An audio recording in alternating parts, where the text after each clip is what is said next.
Well, after days of negotiations intended to avoid a U.S. veto of yet another UN resolution, the United Nations Security Council passing a resolution shining a spotlight on the urgent need for humanitarian aid to get into Gaza. This resolution calls for, quote, urgent and extended humanitarian pauses and corridors to allow for the entry of aid in Gaza. It also appoints a senior UN official coordinator responsible for facilitating and coordinating the entry of aid into Gaza. Israel, of course, has already been under enormous pressure to ramp up the flow of aid into the Gaza Strip.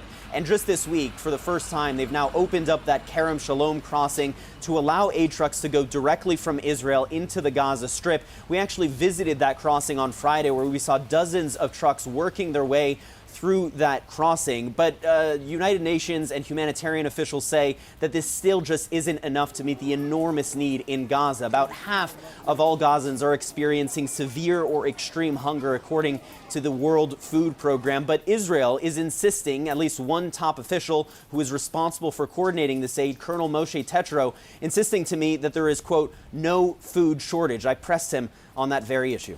Like I've told you, there are tens of trucks loaded with food entering the Gaza Strip every day. There are thousands of tons of food entering the Gaza Strip every day. But why would you say that there is no food shortage in Gaza? Doesn't that suggest that you're disconnected with the reality that the people are experiencing there? Like I've told you in the briefing, we are doing a daily analysis of the situation with the international organization and with other parties and other sectors like the private sector.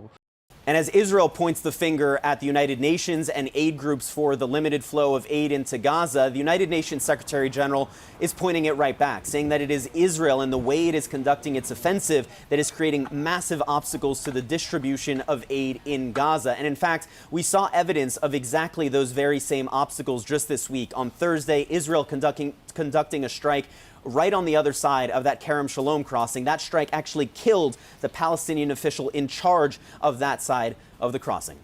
Jeremy Diamond, CNN, Tel Aviv.